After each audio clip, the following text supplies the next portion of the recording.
You're watching Channel 4. Now, in the first of a new series, it's the time to join those ladies who seek respite from the male world in The Refuge. It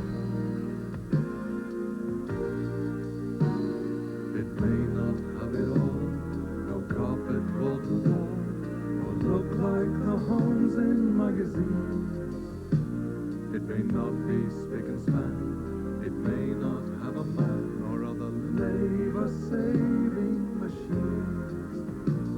It may be in a mess, but nevertheless it's a refuge when the world falls apart at the seams.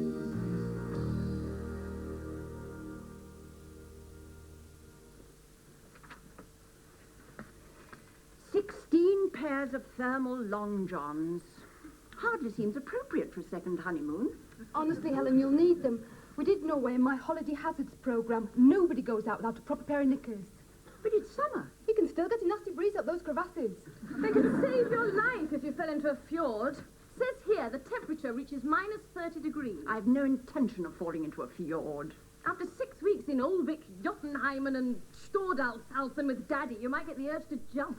Yes, if you do climb a mountain, don't look over the edge. You know what Scandinavia's like for suicide. I knew it was a terrible idea. I should never have said I'd go. 6 weeks trapped on a floating prison with a man whose only conversation for years has been, "Have you stirred it?" And I told her not to use my rake. He took you out to dinner to talk you into going. What did he say to you then? Pass the salt. Why did you say you'd go, Helen? Because his lips trembled and his eyes brimmed over with tears. Was it when he was looking at the bill? Oh, Julia, I know what your mother means. Dick was just the same when I told her about my new job as producer. There's something so moving about seeing a man cry. Dick was crying tears of rage because he couldn't bear to think you'd got a better job than him. Careful, Julia, nearly made me swallow that pin. Mosquito spray, nose shield. Is that really essential, Dee Dee? Absolutely. The woman on my programme had us eaten by frostbite. We did a survey of all the hazards. 2% die from mosquito bites, 3% from slipping on a glacier, 5% get blinded by homemade alcohol, and 89% get kicked by reindeer. But that only leaves 1%. They die of boredom. That's it. I'm not going. You'll have to tell your father I've changed my mind. Oh, no, Helen, it'll be so romantic. Sleigh rides in the midnight sun, smorgasbord, schnapps at dawn. More like overboard and slaps at dawn. Now move on, Dee Dee. I'm sorry to crush your Mills and Boone fantasy, but I'm due in court in 15 minutes. Good heavens, it's gone 9 o'clock already. William will be here in a minute. Have you got plenty of good books, Helen? Complete works of Shakespeare, the Bible. Are you thinking of being marooned on a desert island? A desert island would seem pleasantly convivial after an evening with your father. I've never felt more isolated than during the years we were married. Oh, I'd love to be all alone with the chattering parrots and the coconuts. You already are in your studio. I'd take Tubba the Tuba by Danny Kaye, Sparky's Magic Piano, Enid Blyton tells little Noddy stories. A baby's bottle and your teddy bear. Well, what will you take, Julia? My VAT. And, of course, this wonderful book I've just read. It's all about an MP whose career is ruined by an unscrupulous call girl. She turns out to have been set up by MI5, but he only finds that out after he's been to Australia to talk to an ex-spy.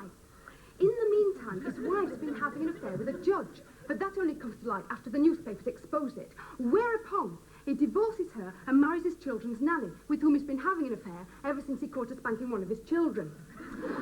Shortly after that, there's a plot on his life, which his ex-wife finds out about and tries to save him from by driving off in his wired-up BMW 720 direct fuel-injected car. The car explodes and she's badly injured. But due to a wonderful plastic surgeon with whom she falls in love, her head gets sewn back on. And the MP realises he's been in love with her all along. The last scene's ever so moving. She's wheeling him along the front at Brighton. On his bike? No, in his wheelchair. They've just discovered he's lost all feeling. Thank you, Dee Dee. That's one book I need no longer pack. Sorry, Helen, I didn't realise you bought it. I didn't. I found it in the gutter outside the Conservative Club. What's all those pills, Helen? Wake me up, calm me down, and double-dose sleeping pills for the nights when William's amorous. I'm warning you, Mother. When it ends in violence, don't come crying to me. I'm already prosecuting a would-be murderess. No, Julia, what did she do? She toothpicked her husband. Toothpicked him? That's unusual. Well, he was trying to throttle her, so she stuck one up his nostril. And that killed him. No, but it gave him a heavy nosebleed. She'll probably get life. Poor woman, she was only acting in self-defence. It serves her right for sneezing during the snooker finals. Good heavens, that's William already. Don't be silly. It wasn't preceded by 3 sharp hoots of his car horn. Careful, Julia, you nearly trod on those pins.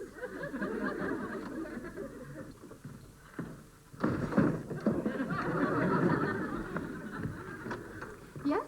Social services centre. They closed down the hospital psychiatric unit this morning and all the patients have been put into community care. Oh, you poor thing, turned out of the only home you've known and thrown on the mercy of strangers. Not me. Her. I'm the social worker. I'm sorry, you look a bit upset. So I should be. I've had 48 patients to find homes for since 6:30 this morning. I didn't even have time to switch off the tea's made. There'll be gallons of cold tea waiting when I get back. You can start up a British Rail canteen. They give you no notice, but I'm the one that'll get the blame when they're lying in the gutter. Have you had a difficult time finding them places to stay? Difficult? You try persuading people to give an arsonist bed and breakfast. And normally we'd love to help, but I'm afraid we're not insured for arson. Oh, don't worry. That was Burn Up Bertie. We got him in at the fire station. No, this one's harmless enough. Just a bit forgetful, aren't you, Bella? My name is Agatha. See what I mean? We're only a part-time refuge at the moment. Helen, that's our warden, is off on a honeymoon. 6 weeks on a cruise with the man of her choice. Sounds like hell. Hope she can swim. Julia's at work all day. She's a barrister. You've probably seen her name in the papers. Would that be in the court report? Yes, she got done for drunken driving. And then there's me. I'm a producer with local radio. Well, the producer, actually. There's only one other, and he's taken a sabbatical to write a book on his bypass operation. I'd like to read that. At this rate, I'll be needing one. Me too. Producing's a terribly stressful job. I'm out from 8:30 in the morning till 8:30 at night. Decisions, and they all depend on moi.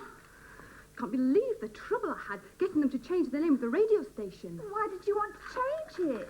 Now I'm in charge. I want a different image. Evocative of my own personal style, but with a local flavour. Radio Tripe? I wanted Radio Piccalilli, but Bob Beaver said there was only one word to describe my programmes. What did he want to call it? Radio Compost. I can't tell people I work for that. Look, love, I haven't got time to listen to all this. I've got 10 more to play before I can knock off for breakfast. Well, I suppose I could do an in-depth on coming off ECT cold turkey. Oh, I'll take that as a yes. Here's her belongings. Let's see, you're on the 3rd floor, aren't you? Lock her in a room at night and keep her away from windows. Yes, and make yourself at home.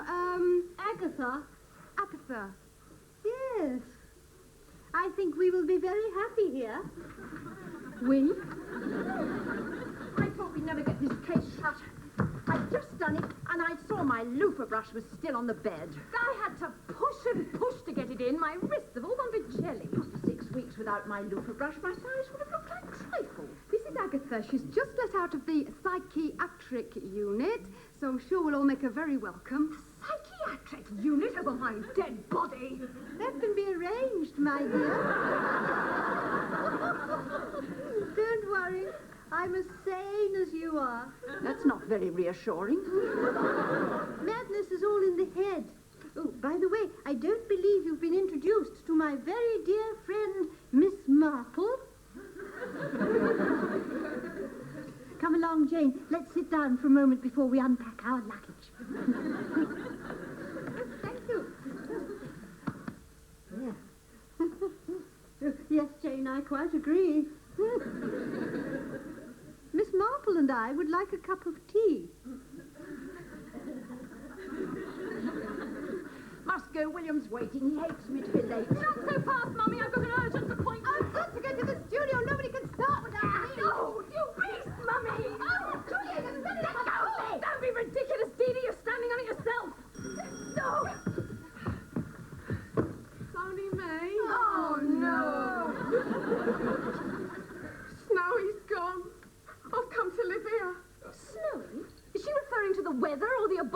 snowman?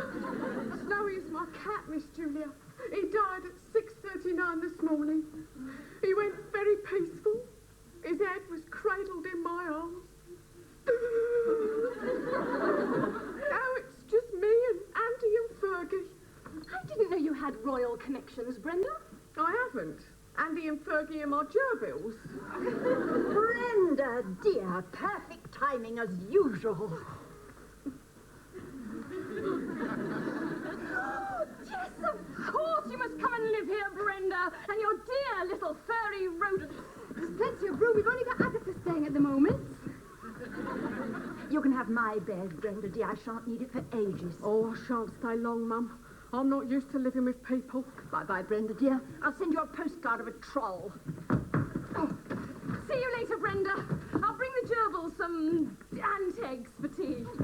Sorry to be dashing, Bren, but I'm interviewing a man who's setting fire to himself for peace, and if I'm not quick, he'll have gone up without me. About? There's something wrong with you. Wrong? Odd. Odd? Got it. Thank you. I think.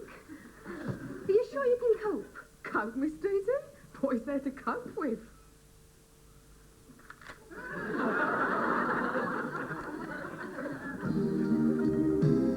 It's a refuge.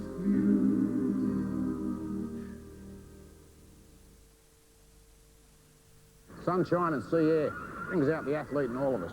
All right. Don't think you get very far on that surfboard. Still, glad to see there's plenty of the liquid lifesaver. Like a wave of nectar breaking over your tongue. What's going on there, mate? Oh, they're digging the channel tunnel. Hope it goes further than your bridge. Foster's, the amber nectar. This man had a nice collection of antiques. And he was so worried about burglars that he had his house built without any windows. Nevertheless, one day, a gang of crack international thieves broke in and stole the lot. And although the Pharaoh was fully covered, Eagle Star weren't around to ensure his valuables. Don't bury your head in the sand. Ask your financial advisor or insurance broker about Eagle Star's household insurance. Because with Eagle Star, you can face the future with confidence. The 5-star savings account from Abbey National lets you get your hands on your money instantly. And the interest rates rise automatically the more you save. With the 5-star savings account, you're a winner from the start. The new Philips washing machine is so reliable that for a single payment of £10, Philips are offering a 10-year lifetime parts guarantee. Seems they've thought of just about everything. The Philips washing machine. Its future's guaranteed. A day's freedom to travel all over London by train, underground and bus. The one-day capital card. More power to swan around London.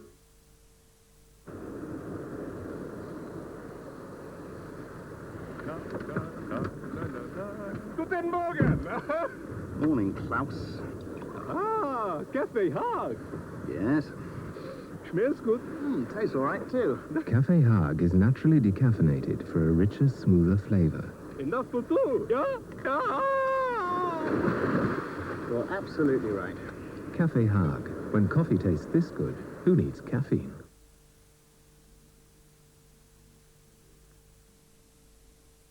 It's a refuge. This is Snowy in the cellar.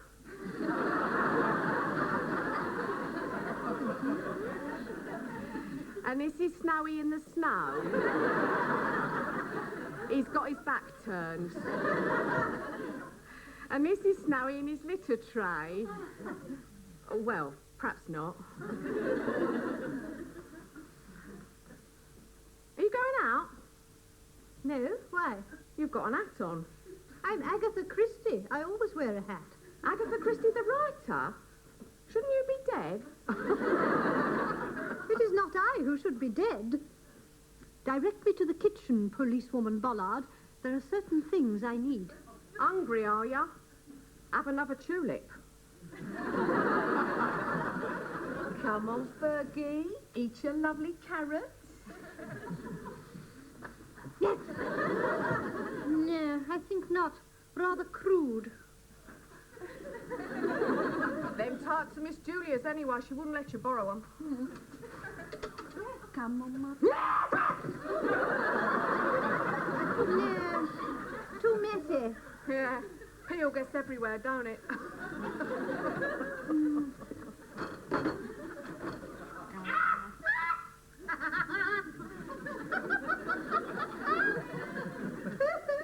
Exactly what I need. Garrote, knife, poison. All means of killing, aren't they? Coincidence, is it? No. I, Agatha Christie, am here to research my new book, Murder in the Refuge. Well, we are honoured. Tell me, Miss Christie, where'd you get all your ideas from? I mean, you have a lot of stupid police in your books, don't you? My ideas are from life, policewoman Bollard. Oh. I've always fancied being a writer. Nice, quiet life. In a little cottage, typing out poems for birthday cards. Just me and Snowy. I forgot. I've had him for 14 years, you see. I can't imagine life without him. I might write a poem about Snowy.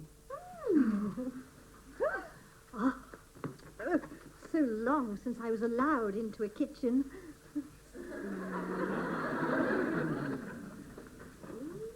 Supplies are rather low. Snowy is gone. Snowy is no more. I carried his furry corpse out my door. Do you have money? No, our family's always been poor. I'm from a long line of peasants, me.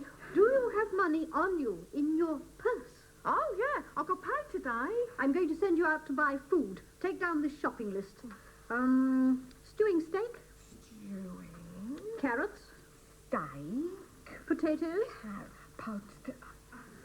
How many O's in potatoes? Never mind, I'll put spuds. You're cooking a supper, are you? Yes. The Last Supper.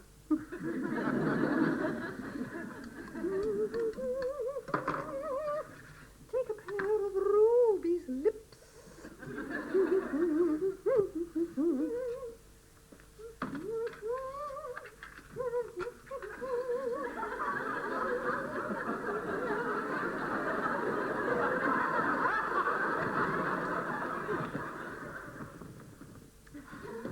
Do you have any napkins? No. Why should we? We ain't got no baby stain. Not babies' napkins, serviettes. Oh, yeah, we got serviettes. Though between you, me and the gatepost, the first time I was give one in a restaurant, I blew me nose on it. Yes, well, put them all out, will you? This is a very important occasion for me. I want the table to be well dressed. Flowers, candles. Candles? You expecting a power cut? Policewoman Bullard, are you pretending to be stupid, or are you the genuine article? I could arrest you for that. What? Offensive words likely to cause a breach of the peace. Nobody calls me stupid and gets away with it, so watch your mouth. That is the last time I travel on a bus. The rudeness of people. They were staring and sniggering at one quite openly. But you should have changed out of your work clothes. I mean, a wig and gown on the top deck of a number 19 is not exactly a common sight, is it? Well, don't try and persuade me to mix with the common people again, Dee Dee. You may feel at home with the plebs on public transport. I do not. Oh, there's a sheet on the table. Is somebody going to do some ironing? Are you home from work? No, we're still there. Julia's still in court. I'm doing overtime at the studio. Dee Dee, Miss Sharp Tongue. Where's the mad woman? She is mad and all. She asked me to put baby's nappies on the table. Napkins!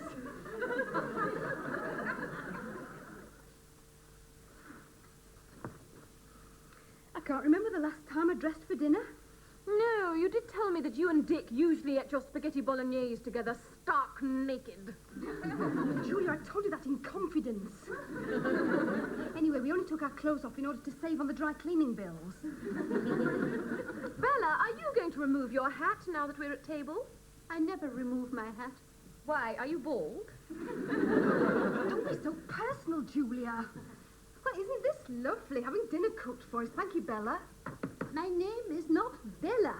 I fear that psychiatric social worker deceived you. My name is Agatha Christie. If you really think you're Agatha Christie, then you do belong in a mental hospital. Agatha Christie has been dead for many years. Goodbye, I'm going to phone for the men in white coats. Give her a chance, Julia. She was only discharged this morning. The community must show a smiling, accepting face.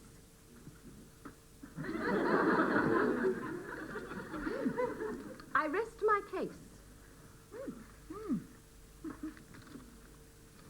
You. How was court this morning? Well, as you know, I am prosecuting that girl who stabbed her husband. Yes. It seems she'd done it before, in a Chinese restaurant, again with a toothpick. Why did you do it this time? Oh, he'd broken her jaw the night before. And so she just snapped? No, the toothpick snapped. This time at the base of his skull. He didn't notice at first. He carried on guzzling his prawn balls. Then, his appetite satisfied, he noticed the blood descending down his shirt and fainted into the arms of a certain Mr. Wong. But if he tried to throttle her and he'd broken her jaw, why wasn't he being prosecuted? Careful with that toothpick, Dee Dee. I'm a working barrister. I haven't time to concern myself with injustice. I'm too busy interpreting the law. You are a radio producer, my dear. What do you produce? Radios? No, programs. And the brains behind the scenes. Those without brains do the gabbling into the microphones. I don't suppose you'd like to help me with the program, would you? We could do a profile on you, monitor your progress as you fit back into society. Does the community care? No, it doesn't give a toss. End of program. I'm touched by your concern. Oh, bugger the concern. She's just touched. You want to take advantage of her. I'm sorry it took so long.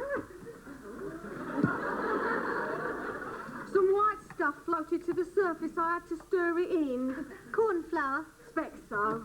Right, if you'll all pass your plates. No. No. I cooked it. I insist upon serving it myself. Did I tell you, Dee Dee? I've written a poem about Snowy. No, you didn't, Brenda. Dick's happy to marry him. Why? Your tongue is poisonous. Not yet, it isn't. Sorry? Snowy is gone. Snowy is no more. I carried his furry corpse out my door. Thanks. Brenda, your manners. Wait until we've all been served. Oh, in the canteen, we just eat like pigs. Snowy, my pet. Snowy, my dear. I think of you and shed a tear. We was good pals day after day. It was me what cleaned out your litter tray. What do you think? Oh, do you have to make reference to cat defecation before we eat? Sorry. Bon appetit. Ah, my tape recorder.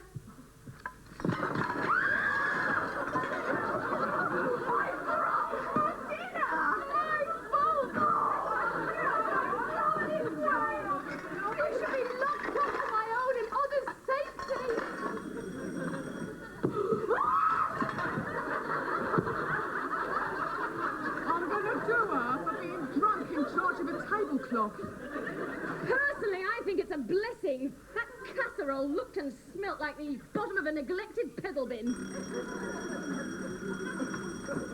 Bella around? Yes, round the bend. There's been the most terrible mistake. The mental hospital of a computer went berserk. How appropriate. Yes, it shouldn't have included the secure unit.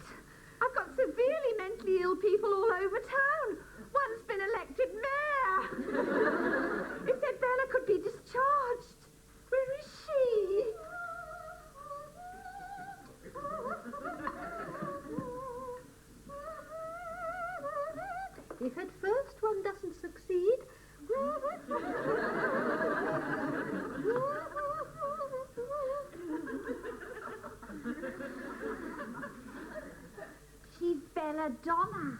She poisoned an entire Blackpool boarding house once. Makes a change. Isn't that usually the landlady's responsibility? We could all have been dead. Miss Day-Day, spit it out!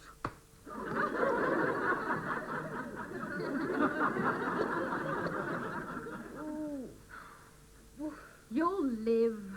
Did you have to do that? Yes, it was vital to pump your stomach out. With a bicycle pump? Nice cake. Marks and Spencer's, is it?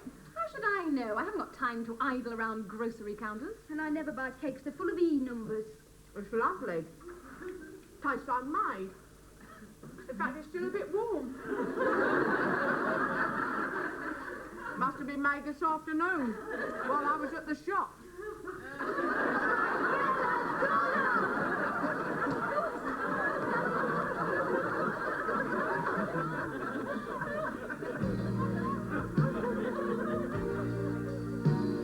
It may not have it all, no carpet wall to wall, or look like the homes in magazines.